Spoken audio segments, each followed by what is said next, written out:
where knowledge meets the game. Welcome to the Houston Huddle, where knowledge meets the game. Three voices, every angle and beyond the headlines. Xavier Houston is a sports encyclopedia of knowledge, with a deep inside look at the recruiting landscape from prospects to pipelines. He sees the whole board. Simeon Houston brings it play by play, thought by thought, breaking down the game with logic, clarity, and a deep understanding of how all the pieces fit together. And rounding out the huddle, Martin Houston, national champion, two-time SEC champion, with insight forged in the field of play, with an unmatched passion for sports, leadership, and life. Together, they take you from the locker room To the field, to inside the huddle. Three voices, Every angle, beyond the headline. inside the huddle. This is the Houston. Every angle, Now it's time to lock in. It's time for the huddle. The Houston Huddle. Don't forget to like, follow, subscribe, and share on your favorite social platform. And let's get in the game. every angle. Let's get in the game. Welcome into the Houston Huddle. I'm Martin Houston. That's Simeon Houston, and we're gonna have a guest appearance by Coach DeBoer. Anyway, you like that? We're gonna have a guest appearance by Coach DeBoer here a little bit more. For those of you who join us over on the Martin Houston Show, we appreciate you jumping right on over here on this side to listen to the Houston Huddle. We appreciate you being a part of the program. We're going to have some of the clips you may have heard, but we're going to take a little deeper dive into it and get into it. But Simeon, there was something that one of the position groups that we've talked about is the DBs, and I don't even think we've thought about the impact of this player as well. So before we go any deeper, I do want to remind you that this is the Houston Huddle, three voices, every angle behind beyond the headlines. X was not able to be on with us today, but he's always a part of what we're doing and in the prep and all of that. But um, remember that the Lord has blessed us with another day. Let's make the most of it. And making the most of it for us right now is talking about Alabama football, Dre Kirkpatrick at Simeon, with him being back. Does that DB room get even better than what it was? Here's what Coach had to say, and I'll let you respond to him talking about Dre Kirkpatrick and his process to get back with this particular team.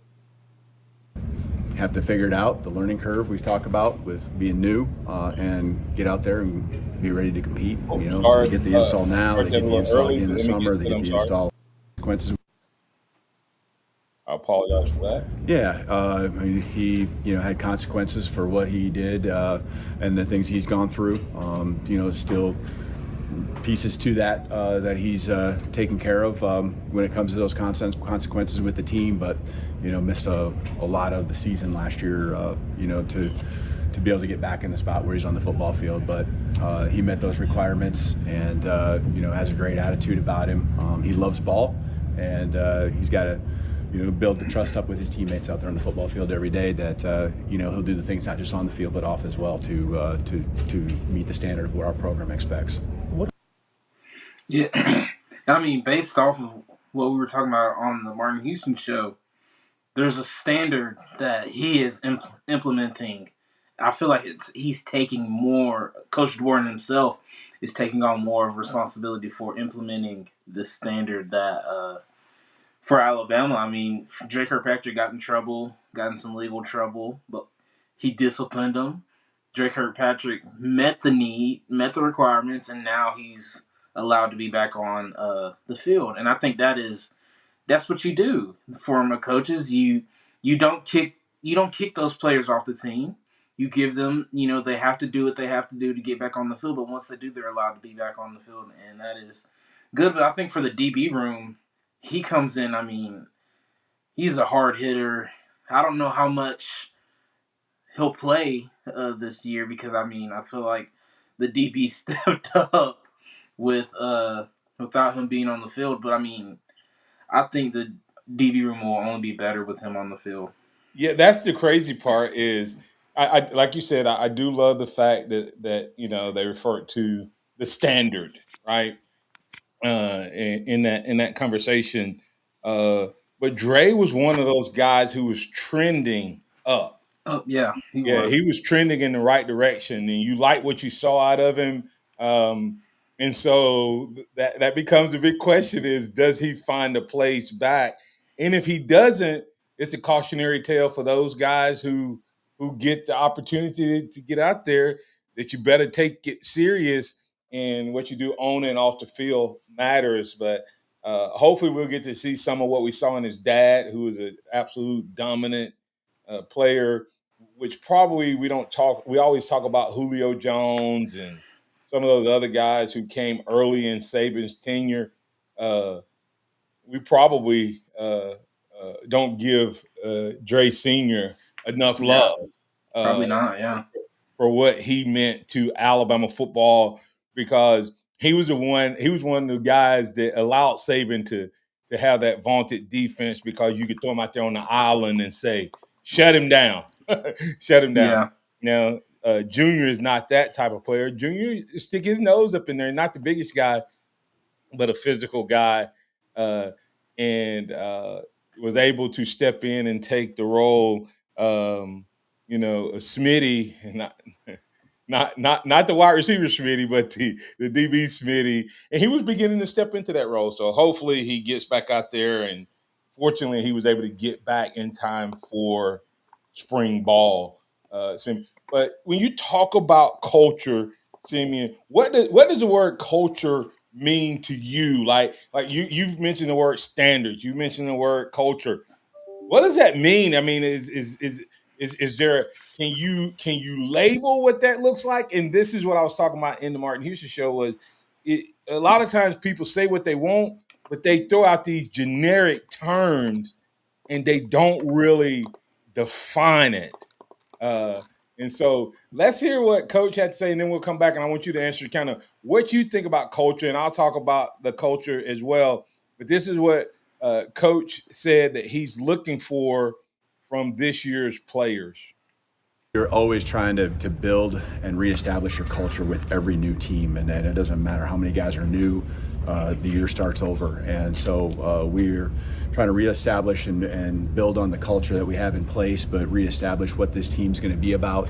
You're really focusing on execution every single day, trying to get better at and repetitions. Makes us all better, and then we'll get to situational stuff as spring goes on. We were great in those moments a year ago, but the fundamental things, and our guys need to walk away from here when we get done with the spring with an understanding of our scheme. As again, with so many new guys, that's got to be there, but also how their techniques that we're teaching apply to the opportunities and moments that they're in. And so just walking away where they can do things in the summer when they have the player run practices, continue to get better, really have an understanding of what coaches expect. player run practice. That's a great way to see if the culture you've built or you tried to build with your players has paid off. And I think that's one of the good things. But culture, my definition of culture is just a shared set of beliefs or values that you want to maintain throughout the entire organization or program or whatever. And I think with DeBoer, he's trying to.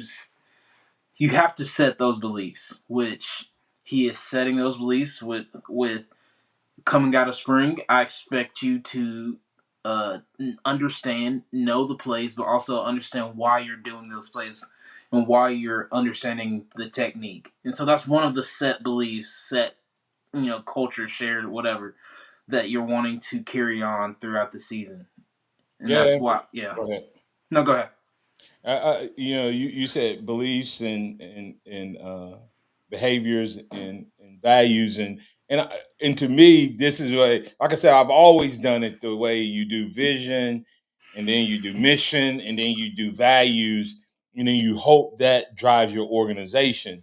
Uh, Values are those things that are uh, hypothetical or in theory. Hey, we're going to be a team of accountability. We're going to be a team of execution. We're going to be this. Those all sound great, but they don't. They don't. I can't observe that. I can observe and coach and teach and critique and demand if I say we're going to not get stupid penalties. We're going to cut down on holding. I start naming the Yeah. the behaviors that we want to see. In other words, if I was an offensive line coach, I would say we're going to drive block our guys until the whistle.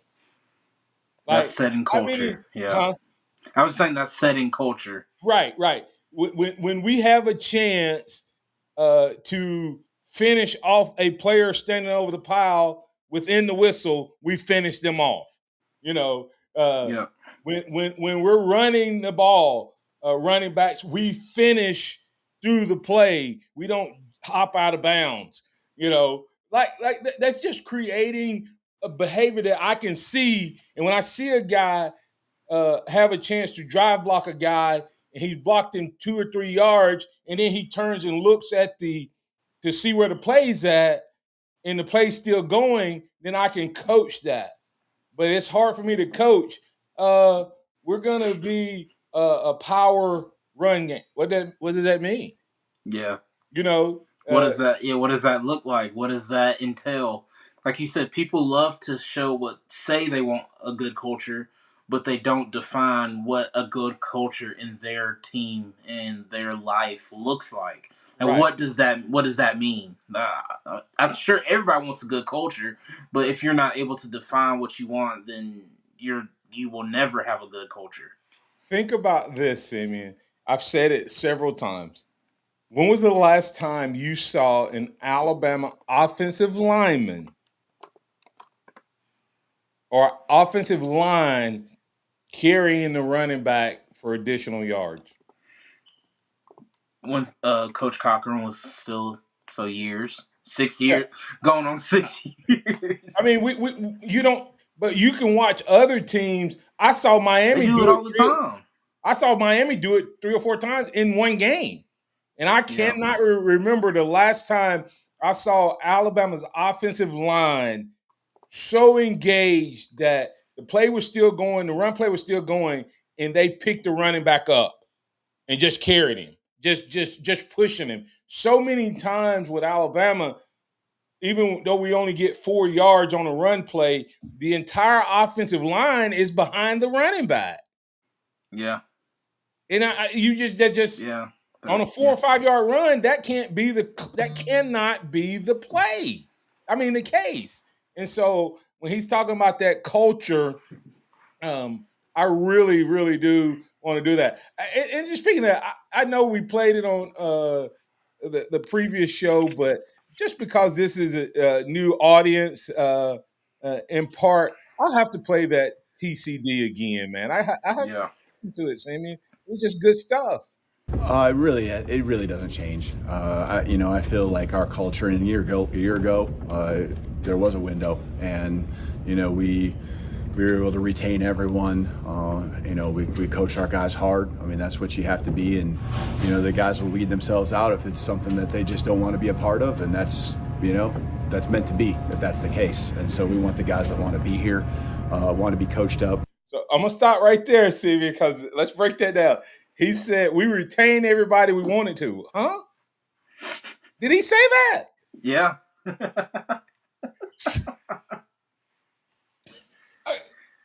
Did he say we retained everybody we wanted to? I think he said That's that. what it sounded like. And then he said, and weeded themselves out. And the guys who want to be here. Wow. Wow. So we were cutting up over guys going into the portal. Maybe we should have been listening Hey, to how ha was right. You know, you can only your talent can only get you so far, especially when you get to that the highest level of college football. I mean, of course, would we have rather Keon Keeley stay? Absolutely.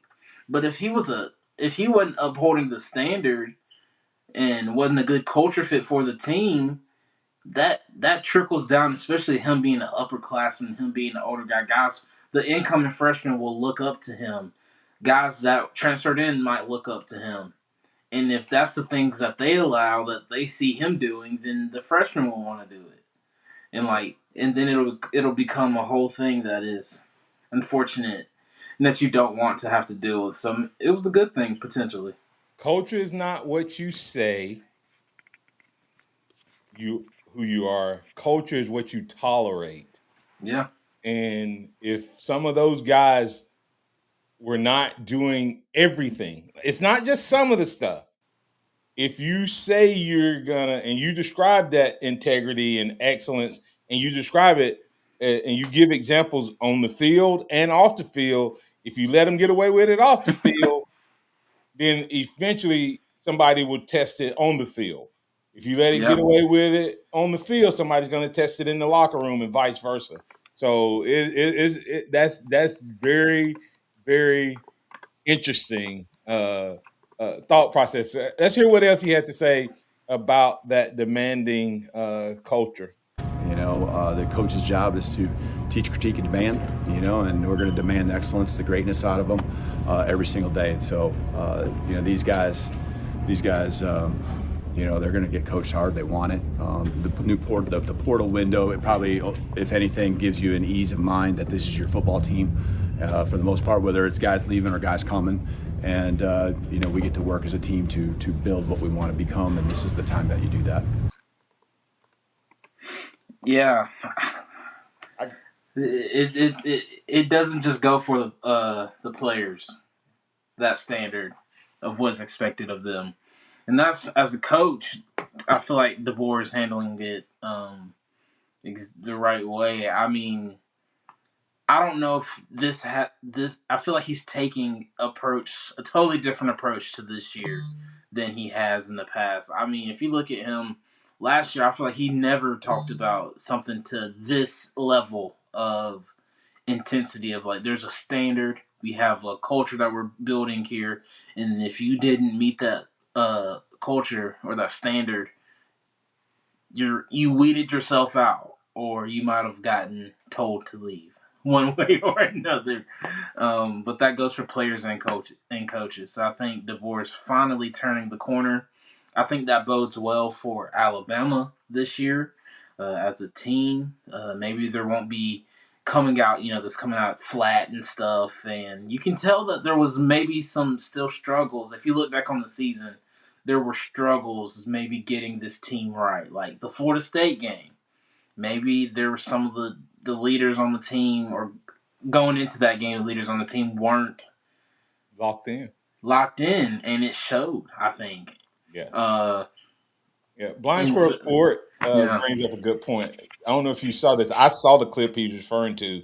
They asked Coach Kirby Smart about transfer portal and stuff, and he's saying players who leave Georgia. This is what Kirby said. Players who leave Georgia UGA tend to be the ones who don't embrace physicality, and Georgia tries to schedule their new team because they're soft. hmm, That's good stuff right there, man. And we never would have heard DeBoer say stuff like that. But I think in his own way, and he it's may getting not ever there. said that direct. In his own way, he called out and said the guys who did not buy in and still hadn't bought in after 2 years to our culture, they left. We weeded them out. Not just by accident, but we weeded them out because we wanted to what? We demanded, we talked, Excellent. we Yeah. critiqued, we demanded, and we did it. He said every day. So awesome, awesome, awesome. That I mean, that's what you want to hear from a coach, especially going into a year. I think he's gonna go out doing exactly what he feels like he needs to do. And I'm not saying going out that's like he's gonna get fired. I don't think he's gonna get fired. I don't think anybody's firing anybody. But these Alabama fans, he is actually taking and doing what he wants to do. I feel like he might have had to fight with, the past uh coach and maybe that past culture, and now he's finally getting to the culture he wants to have with his team. Absolutely, and I think there's something to him. We briefly hit it, but don't underestimate that this is our team. The ease of mind, he said, the ease of mind, knowing that the guys you have are the guys you're gonna have, whether it's bringing in more players. Because what think about what can happen in a spring practice if a guy is not living up to what you expected, Simeon, and you think there's somebody in the portal that may be on somebody else's team that could come in and help you. Well, maybe you Yeah, don't dig in and and lock try in to with that guy as much because you think you have some more options to bring in. Well, now the that's offensive what you line that got. you have is the offensive line you have. So you don't have the luxury of plugging a hole after spring Yeah, like you've had in the past, unless one of the freshmen you know that didn't report can come in and play. But so it makes you have a different mindset and appreciation and approach to coaching the kids who are on the roster right now. You also don't feel like you're wasting time if a kid is a summer away and a few games away. You hmm will invest in them as well because you know that they're not going to leave in the spring. Just think about if a kid was disgruntled, you may let him go. You may say, "Well, he's disgruntled, he's out of here." he's just not worth it right now. Yeah, Right, because you have other fish to fry. But if you know that that kid's going to be there and you see their potential, then maybe you teach, critique, and demand even more of that, particular, uh, you know. Yeah, hey, I just realized TCD stands for what? Tired Coach DeBoer? TCD. D Coach DeBoer. hopefully Process. The Coach maybe DeBoer they'll process. get that on the that'll get on a T-shirt, like how Lank and all that stuff. Maybe that'll be somebody's probably working on that already. They Maybe should I be. should, right? Yeah, I Right. mean that sounds like a Here's Coach DeBoer talk a little bit more in the post conference. With our guys executing, playing fast, that's a trust and a belief. So you got to make sure those strengths are there. Execution, especially when it comes to up front and being able to run the football. I mean, I don't think there's any secret about that. We got to do a better job there. That's going to open up the rest of our offense. Did you hear that? what was that Did, last part? I think that last part. did I hear? Let me play it back. Did you hear him say that we may see more of the run game? Strides. Great in the critical moments. End of the half, end of the game. A lot of games were swung at the end of the first half. A lot of games were won with our guys executing, playing fast. That's a trust and a belief. So you got to make sure those strengths are there. Right here. Execution, especially when it comes to up front and being able to run the football. I mean, I don't think there's any secret about that. We got to do a better job there. That's going to open up the rest of our offense. More run game. We're gonna have 1,000-yard rusher this year. Can Grubb Ken Grubb call I was don't think he. DeBoer saying that the offense was off last year because the O line was off, or was the O line off because of the play calling? He seems to insinuate because he's talking about execution and the run plays and all those things. He seems to be saying that the run game being effective, not the lead dog. It's not about, I don't think that there's not going to be this, 50-50 or 60-40 run pass. It's going to be 65-35 or 60-40 max pass to run. But he's saying that it starts with the O line up front. So he put it on. To me, he put it on the O line, Simeon. Yeah, yeah. I mean, I, I, I think that's maybe like that might be coach speak a little bit because I mean Hog. maybe he has more faith. Like I don't. If I'm a coach because I'm looking at the running backs last year. There were holes that were created several times in several games. If you watch the end zone view, I advise all out like sports fans to watch it from the end zone, not from the sideline, because you can't see the holes. And what you think is open from the sideline isn't open from the quarterback's vision.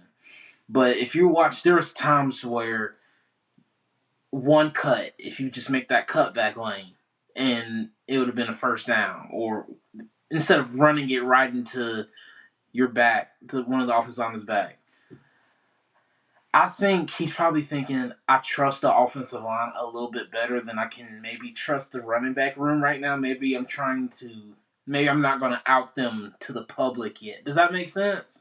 Like Absolutely. they're building, I'm building them up. They're not maybe as confident as I'd like them to be, but maybe the offensive line with Coach Clem and a new coach has gotten, you know, them, I guess, acclimated faster. Maybe they're more aggressive. Maybe they're coming out firing on all cylinders, and it's something to motivate the offensive line to work even more. Because he doesn't say that coaches like him. They don't say anything by mistake at all.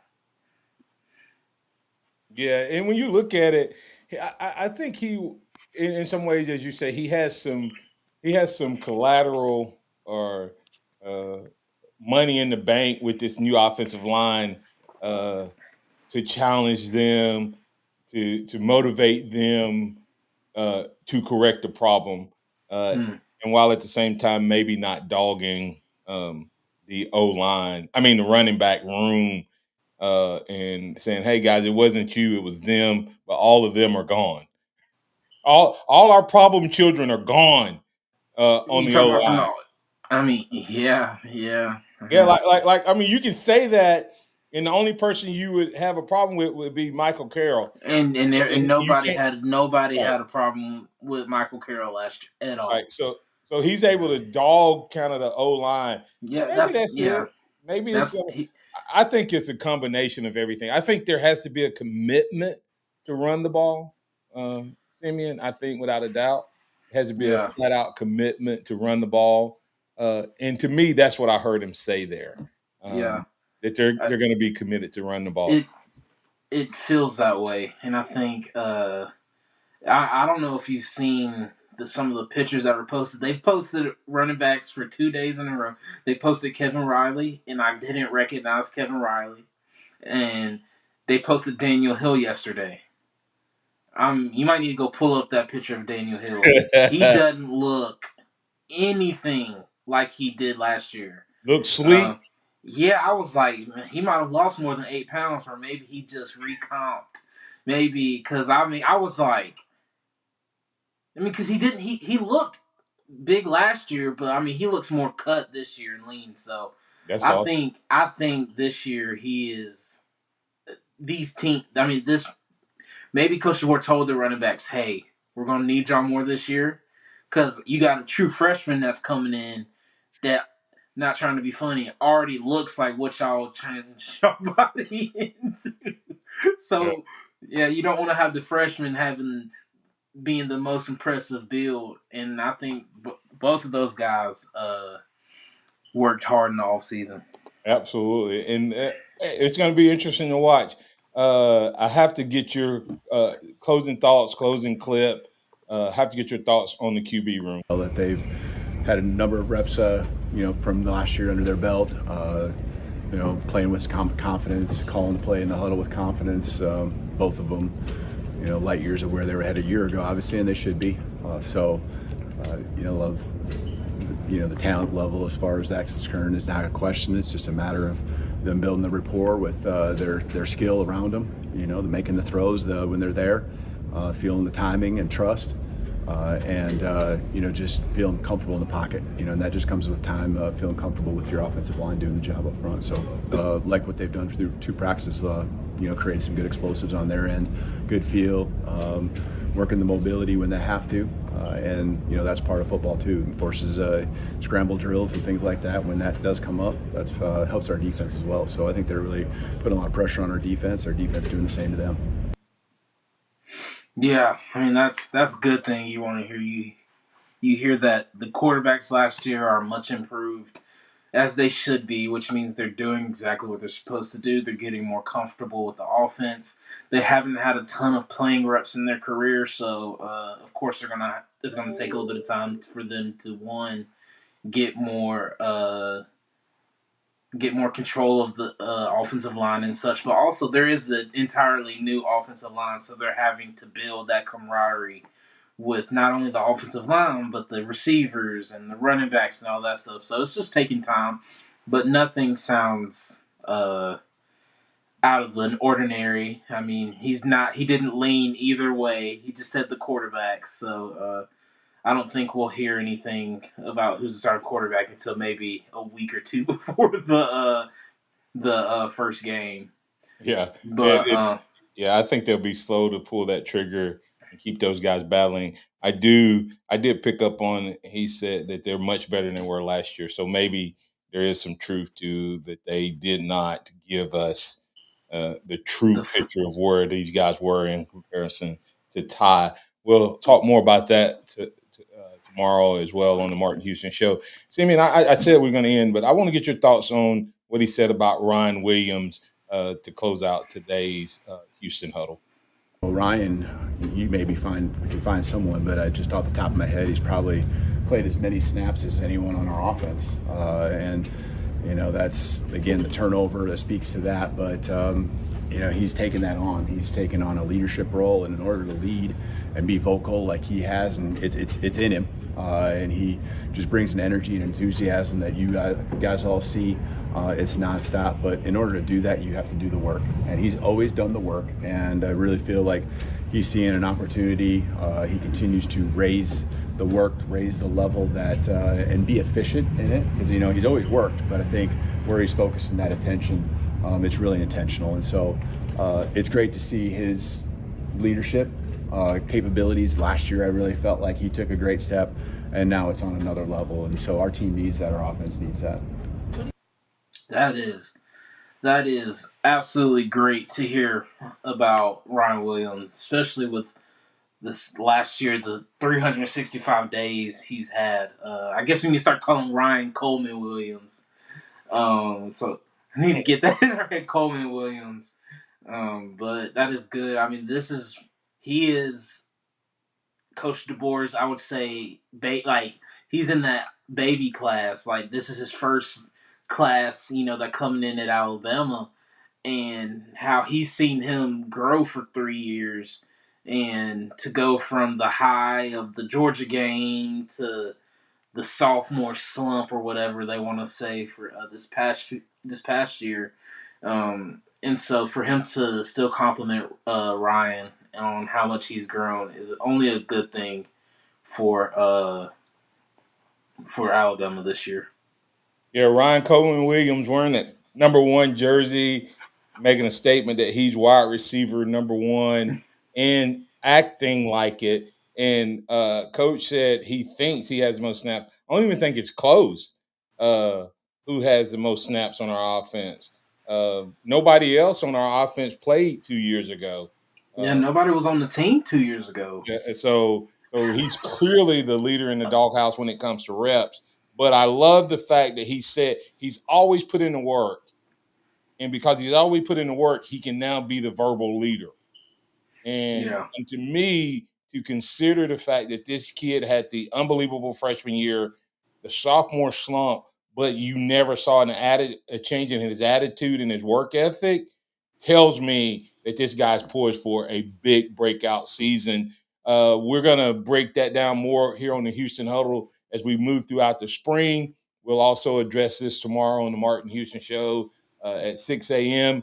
We appreciate you so much for being a part of the Houston Huddle. Hey, like, follow, share. Go tell your friends and family about it. Tell them where they can get great content here as well as on the Martin Houston Show. We build off of each other. Here at the Houston Huddle, it's three voices, every angle beyond the headlines. Simeon, any closing thoughts? Just super excited to see this Alabama team. Coach DeBoer seems to have has turned the corner and gotten his culture, his guys, his team. So I'm super excited to see what 2026 holds for Alabama. Absolutely. I'm excited about what's happening there and cannot wait to see what happens with this football team. Viewing period on Thursday of this week. And, if I can get out there, I'm going to try to get out there. But we definitely have eyes with Kennington Smith. He's going to get out there for sure. So hopefully we're going to have some inside perspective, up close perspective, and see if in person matches the pictures we keep seeing.